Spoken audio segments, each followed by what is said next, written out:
तो hello dear student, welcome to our YouTube channel natural glory 2.0।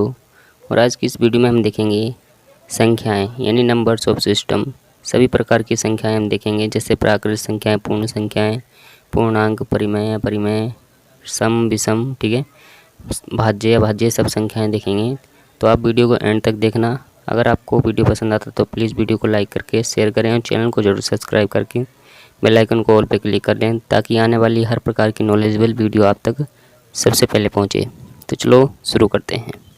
तो देखो, इसमें हम पहले देखते हैं प्राकृत संख्या, जिसे इंग्लिश में नेचुरल नंबर्स बोलते हैं। तो देखो, प्राकृत संख्या क्या है?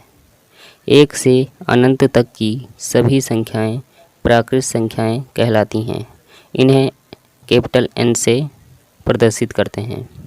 देखो, एक से, इसमें क्या बोला, एक से अनंत तक की, यानी 1, 2, 3, 4, 5, 6 और इस तरह से आगे जितनी भी संख्याएं हैं, मतलब एक से शुरू होने वाली सभी संख्याएं अनंत तक कितनी भी आप लिख लो, वो सारी कौन सी संख्याएं होंगी?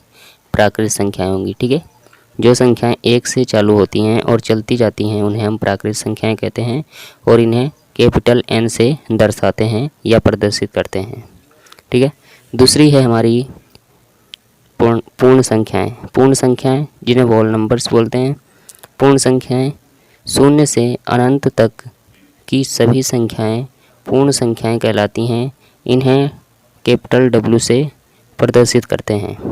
देखो, इसमें क्या बोला है, शून्य से, यानी 0 से शुरू होने वाली सभी संख्याएं पूर्ण संख्याएं होती हैं, जैसे 0, 1, 2, 3, 4, 5, 6, 7 और इस तरह से अनंत तक जितनी भी संख्याएं हैं जो 0 से शुरू होती हैं और अंत तक चलती जाती हैं, उन्हें हम पूर्ण संख्याएं बोलते हैं। ठीक है, और इन्हें W से प्रदर्शित करते हैं। तीसरे नंबर पे है हमारा पूर्णांक। पूर्णांक यानी इंटीजर्स। पूर्णांक क्या होते हैं? सभी ऋणात्मक एवं पूर्ण संख्या को पूर्णांक कहते हैं। देखो, इसमें क्या बोला है, सभी ऋणात्मक। ऋणात्मक कौन से होते हैं? जैसे वो संख्याएं जो माइनस में लिखी हों, जैसे -1, ठीक है, -2 और -3, -4, तो ये कौन सी संख्याएं होंगी? ऋणात्मक। और इसमें क्या बोला है, सभी ऋणात्मक, तो ये तो हमारी ऋणात्मक संख्या हो गई। सभी ऋणात्मक एवं पूर्ण संख्याएं। पूर्ण संख्याएं अभी हम आपको बता चुके हैं, जो संख्याएं 0 से शुरू होती हैं, यानी इसमें 0 भी जोड़ दो। 0, 1, 2, 3, 4, 5 और 6। ठीक है, इसमें हमने क्या किया, देखो, 0 के 0, 1, 2, 3, यानी ये हमारी 0 से यहाँ तक की, इधर ये सारी अनंत तक की पूर्ण संख्याएं हो गई। ठीक है, और इधर से -1 से ये इधर हमारे कौन सी संख्याएं हो गई? ऋणात्मक संख्याएं। तो ऋणात्मक और पूर्ण संख्याएं जिसमें होती हैं उसे हम पूर्णांक बोलते हैं। ये सारे हमारे कौन से पूर्णांक, यानी पूर्ण संख्या में अगर हम ऋणात्मक की संख्याएं जोड़ देते हैं तो क्या बन जाते हैं? वो हमारा पूर्णांक बन जाते हैं। देखो, पूर्णांक 2 प्रकार के होते हैं। ये वाले हमारे जो माइनस वाले हैं, ये है हमारे कौन से? ये है हमारे ऋणात्मक पूर्णांक। ठीक है, और ये जो प्लस वाले हैं, ये कौन से पूर्णांक है हमारे? ये हैं हमारे धनात्मक पूर्णांक। ठीक है, ये हमारे माइनस वाले ऋणात्मक पूर्णांक, प्लस वाले धनात्मक पूर्णांक। और 0 जो है, 0 ना ही हमारा ऋणात्मक पूर्णांक है और ना ही धनात्मक पूर्णांक है, तो मैं यहाँ लिख देता हूँ। ठीक है, अब देखो, 0 हमारा ना ही ऋणात्मक पूर्णांक है ना ही धनात्मक पूर्णांक है, और ये माइनस वाली संख्या हमारे ऋणात्मक पूर्णांक हैं, प्लस वाली हमारी धनात्मक पूर्णांक हैं। तो देखो, अगर मैं आपसे पूछूं इन सब में से, जितने यहाँ पे लिखे हैं, इन सब में से सबसे बड़ा पूर्णांक कौन सा है, तो आप कहोगे 6। ठीक है, अब देखो, जैसे 1 और 2 में, इन दोनों में बड़ा पूर्णांक कौन है? 1 बड़ा है। ठीक है, क्योंकि 0 के बाद 1 आता है और 1 है यहाँ पे। अगर मैं पूछूं इन दोनों में सबसे बड़ा पूर्णांक कौन सा है, तो आप कहोगे, बहुत से लोग कहेंगे -1। ठीक है, तो ये -1 हमारा बड़ा पूर्णांक नहीं है, ये छोटा है और ये बड़ा है। 0 बड़ा पूर्णांक है, ठीक है, और -1 छोटा है, और -1 से भी छोटा -2 पूर्णांक है। क्यों है? क्योंकि ये माइनस वाली संख्याएं हैं। जैसे जैसे हम आगे चलते जाएंगे, ये हमें बड़ी संख्या नहीं, ये छोटी संख्याएं होती जाएंगी मेरी। ठीक है, और जैसे जैसे हम इधर चलते जाएंगे, ये हमारी बड़ी संख्या हो जाएंगी। जैसे मैं यहाँ लिख दूँ 7, तो 7 हमारा इन सब में से बड़ा पूर्णांक हो गया। ठीक है, और ये -4 इधर लिख दूँ -5, तो ये हमारा सबसे छोटा पूर्णांक हो गया -5। आई होप आपको ये समझ आया होगा। अगले देखते हैं हम। अब देखो चौथे नंबर पे हमारा परिमेय संख्याएं, जिन्हें बोलते हैं इंग्लिश में रेशनल नंबर। परिमेय संख्याएं वे संख्याएं जिन्हें p/q के रूप में लिखा जा सकता है, उन्हें परिमेय संख्याएं कहते हैं। जहां p और q पूर्णांक हैं और q नॉट इक्वल टू 0 है, यानी q 0 के बराबर नहीं है। ठीक है, आप इनको ऐसे समझ सकते हो कि वो संख्याएं जिन्हें हम बटे में लिख सकते हैं, उन्हें हम परिमेय संख्याएं कहते हैं। जैसे मैं आपको एग्जांपल देता हूँ इसके परिमेय संख्याएं के। देखो एक हमारी परिमेय संख्या है। क्यों है? क्योंकि इसको हम बटे में लिख सकते हैं। देखो 1/1 लिख सकता हूँ मैं। ठीक है, 1/2 लिख सकता हूँ, 1/5, 3 कुछ भी लिख सकता हूँ। इसी तरह 2 हमारी परिमेय संख्या है। ठीक है, 3 परिमेय संख्या है, 4 परिमेय संख्या है। ठीक है, ये हमारी परिमेय संख्या है क्योंकि इनको हम बटे में लिख सकते हैं। 4 को मैं ऐसे भी लिख सकता हूँ 4/5 या 4/4। ठीक है, और एग्जाम्पल की बात करूँ तो -2 परिमेय संख्या है, -6, ठीक है, -10, ये सब हमारी कौन सी संख्या है? परिमेय संख्या। ठीक है, अब देखो एक बात और आपको देखने वाली यहाँ पे कि अगर मैं लिखूँ कि 1/0, तो बताओ ये हमारी परिमेय संख्या है या नहीं? ये परिमेय संख्या नहीं है। ठीक है, क्योंकि यहाँ पे q 0 हो गया है, यानी और यहाँ पे लिखा है q नॉट इक्वल टू 0, यानी q 0 के बराबर नहीं होना चाहिए। इसको हम ऐसे लिख सकते हैं 0/1, ये हमारी परिमेय संख्या है। ठीक है, क्योंकि q यहाँ पे 0 नहीं है और q को 0 यहाँ पे बोला है q नॉट इक्वल टू 0, यानी q 0 नहीं होना चाहिए। तो ये हमारी परिमेय संख्या है, जबकि ये परिमेय संख्या नहीं है। अब देखो एक बात आपको देखने वाली यहाँ पे कि पाई आप जानते हो मैथ का। ठीक है, पाई का मान कितना होता है? 22/7। तो 22/7 क्या है हमारा? 22/7 हमारी परिमेय संख्या है, जबकि पाई हमारी परिमेय संख्या नहीं है, ये अपरिमेय संख्या है। ठीक है, क्योंकि पाई को हम बटे में नहीं लिख सकते और 22/7 को ये तो बटे में पहले से ही लिखा है। ठीक है, तो 22/7 हमारा परिमेय संख्या है और पाई अपरिमेय संख्या है। एक और एग्जांपल से समझते हैं। जैसे देखो 2.5, क्या ये परिमेय संख्या है हमारा? हाँ, परिमेय संख्या है हमारी। ये कैसे? देखो इसको हम ऐसे लिख सकते हैं 25 और पॉइंट लगा यहाँ पे, तो पॉइंट को जब हम हटाएंगे तो नीचे 10 आ जाएगा। तो ये देखो ये बटे में लिखा गया हमारा। ठीक है, इसको हम काट सकते हैं, 5 दूनी 10 और 5 25, ये हमारी परिमेय संख्या है। ठीक है, तो परिमेय संख्या आप समझ गए। अब हम देखते हैं अपरिमेय संख्या। तो देखो अपरिमेय संख्या क्या है? अपरिमेय संख्या यानी इरेशनल नंबर। अपरिमेय संख्याएं वे संख्याएं जिन्हें p/q के, ये ठीक उसका विपरीत है परिमेय संख्या का। वे संख्याएं जिन्हें p/q के रूप में नहीं लिखा जा सकता है, उन्हें अपरिमेय संख्याएं कहते हैं। जहां p और q पूर्णांक हैं तथा q नॉट इक्वल टू 0। परिमेय संख्याओं को हम p/q के रूप में लिख सकते थे। ठीक है, और यहाँ पे अपरिमेय संख्याओं को p/q के रूप में यानी बटे में नहीं लिखा जा सकता, यानी ऐसी संख्याएं जिन्हें बटे में नहीं लिखा जा सकता, उन्हें अपरिमेय संख्याएं कहते हैं।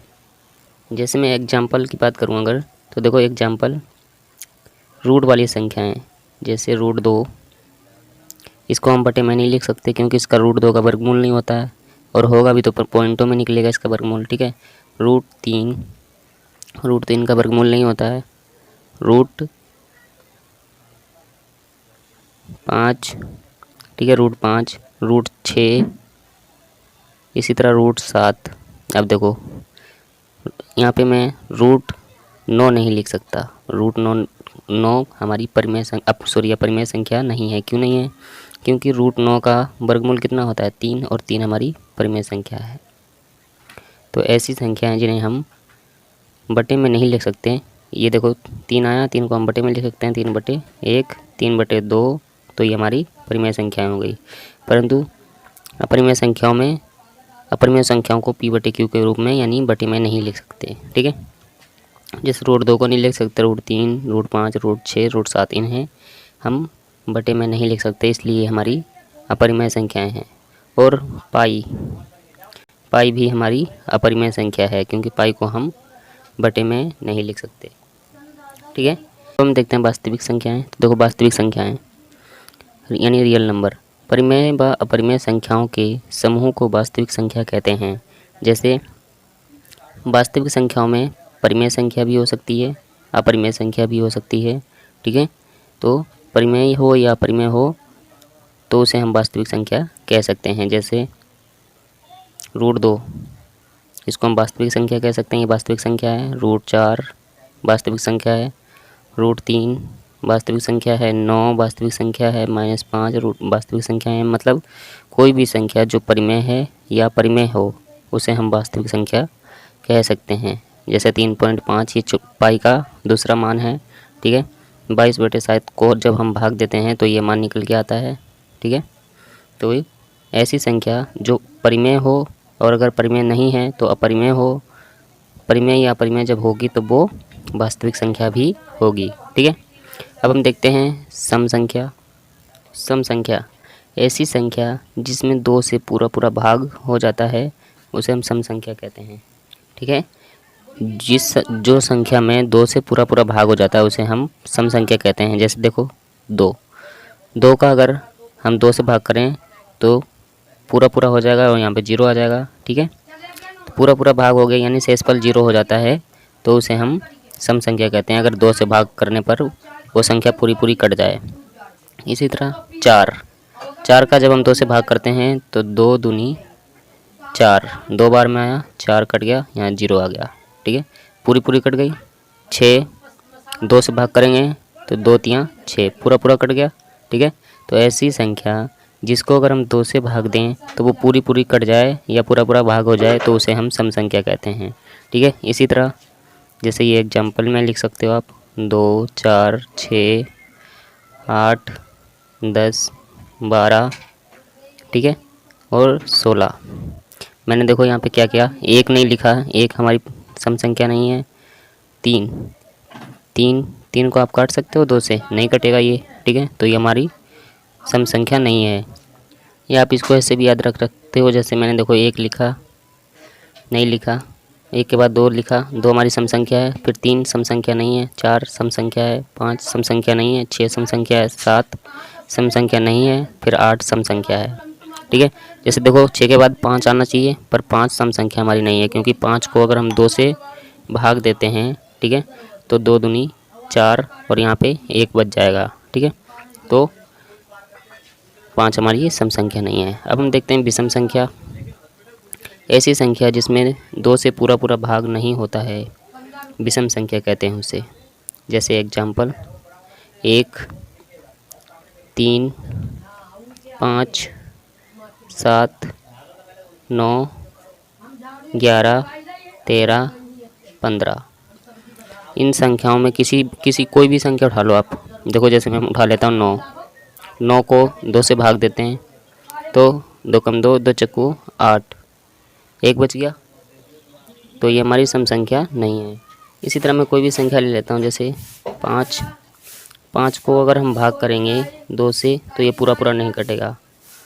2 दूनी 4, 1 आ गया, पूरा भाग नहीं हो रहा, इसका मतलब क्या है, ये विषम संख्या है। ठीक है, तो आपको सम संख्या और विषम संख्या समझ में आ गई होगी।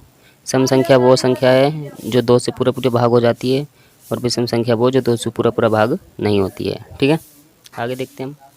अब 9वें नंबर पर हमारी भाज्य संख्याएं। भाज्य संख्याएं ऐसी प्राकृत संख्याएं जो स्वयं और 1 से विभाजित होने के अतिरिक्त कम से कम एक अन्य संख्या से विभाजित हो, उन्हें भाज्य संख्या कहते हैं। इसमें क्या कह रहा है कि ऐसी प्राकृत संख्याएं जो कम से कम तीन संख्याओं से विभाजित हों, यानी 3 संख्याओं से पूरा भाग हो जाए उनमें। जैसे 4 को देखो हम 1 से भाग दे सकते हैं, 1 से भाग देंगे तब भी ये 0 आ जाएगा। ठीक है, 4 बार में तब भी 0 आ जाएगा। और अगर 4 को हम किसे 4 से भी भाग देते हैं, ठीक है, 4 से भी भाग देते हैं तब भी ये क्या आ जाएगा, 0 आ जाएगा। और 4 को अगर हम किससे भाग देते हैं 2 से, तो 2 दूनी 4 और फिर भी 0 आ जाएगा। तो चार तीन संख्याओं से विभाजित हो रहा है। किस किस से? 1 से विभाजित हो रहा है, 2 से विभाजित हो रहा है और खुद 4 से विभाजित हो रहा है। तो ऐसी संख्याएं जो एक स्वयं से और एक से अधिक संख्याओं से विभाजित हो, उसे हम भाज्य संख्याएं कहते हैं। ठीक है, मैं आपको एक यहाँ पे एग्जांपल लिख देता हूँ। जैसे 4, 6 ये 3 3 से विभाजित हो रही हैं। ठीक है, 9, 10 और 12, 14, ठीक है, 15 और 18 ये ऐसी संख्याएं हैं जो 2 से अधिक से विभाजित हो रही हैं, और 2 से अधिक से जो विभाजित होती है उसे हम भाज्य संख्याएं कहते हैं। और अभाज्य संख्या ऐसी प्राकृत संख्याएं जो सिर्फ स्वयं और एक से विभाजित हों और किसी भी अन्य संख्या से विभाजित ना हो। ठीक है, ना हो तो उन्हें अभाज्य संख्याएं कहते हैं। जैसे एग्जाम्पल 2 किससे विभाजित होगा? 2 से विभाजित होगा, 2 एकम 2 1 आ गया। ठीक है, और 2 1 से विभाजित होगा, 1 एकम 1 और 1 दूनी 2 2 आ गया। ठीक है, इसके एग्जाम्पल अगर मैं बात करूं तो 2, 3, 5 ये इसके एग्जाम्पल हैं। 11, ठीक है, 13 और 17। ठीक है, इस तरह से आगे और भी संख्याएं हो सकती हैं। ठीक है, तो देखो जैसे मैं 11 को अगर विभाजित करूं तो 11 को 1 से भाग दो, 11 को 1 से भाग देंगे तो 0 आ जाएगा। ठीक है, मतलब 1 से विभाजित हो रही है ये। और 11 को 11 से भाग देंगे तो देखो 0 आ जा रहा है, मतलब ये 11 से विभाजित हो रही है और किसी संख्या से ये 11 विभाजित नहीं होगी। तो 11 1 से विभाजित हो रही है और स्वयं 11 से विभाजित हो रही है, तो इसलिए अभाज्य संख्याएं है। ठीक है, ठीक है, आई होप आपको ये अभाज्य संख्याएं भी समझ आ गई होंगी। ठीक है, अब है हमारा 11 नंबर पे सहअभाज्य संख्याएं, को प्राइम नंबर। ठीक है, 2 या 2 से अधिक संख्याओं के बीच यदि अधिकतम उभयनिष्ठ 1 हो तो वे संख्याएं सहअभाज्य कहलाती हैं। इसको एक एग्जाम्पल से समझते हैं हम। जैसे मैंने यहाँ पे एग्जाम्पल लेता हूँ मैं 2 और 3। ठीक है, ये दोनों संख्याएं अगर इन दोनों संख्याओं के बीच उभयनिष्ठ 1 हो, जैसे 2 एकम 2, ठीक है, और 3 एकम 3, तो इनमें देखो कॉमन क्या है? इनमें कॉमन है 1, तो ये सहअभाज्य संख्याएं हैं। आपको फिर से समझाता हूँ मैं। जैसे देखो ये 2 और 3 है। ठीक है, 2 और 3, तो 2 किससे कट रही है? 2 2 से कट रही है, परंतु 3 2 से नहीं कट रही है, तो ये संख्याएं सहअभाज्य नहीं हैं। ठीक है, परंतु 2 1 से कट रहा है, ठीक है, और 3 भी 1 से कट रहा है, तो 2 और 3 सहअभाज्य संख्याएं हैं। ठीक है, क्योंकि इनमें कॉमन 1 है, 1 से ये कट रहा है, यानी इन दोनों संख्याओं में अधिकतम उभयनिष्ठ कितना है? उभयनिष्ठ कितना है? 1 है। ठीक है, इसी तरह और एग्जाम्पल ले सकते हैं हम। जैसे 3 और 4, 3 किससे कट रही है? 3 से कट रही है, 4 2 से कट रहा है और 4 से कट रहा है, परंतु एक ही संख्या से इन दोनों को काटना है हमें। जैसे 3 1 से कट रहा है और 4 भी 1 से कट रहा है। ठीक है, तो इन दोनों के बीच उभयनिष्ठ क्या है? 1, यानी एक ही से दोनों कट रही हैं, तो ये सहअभाज्य संख्या है।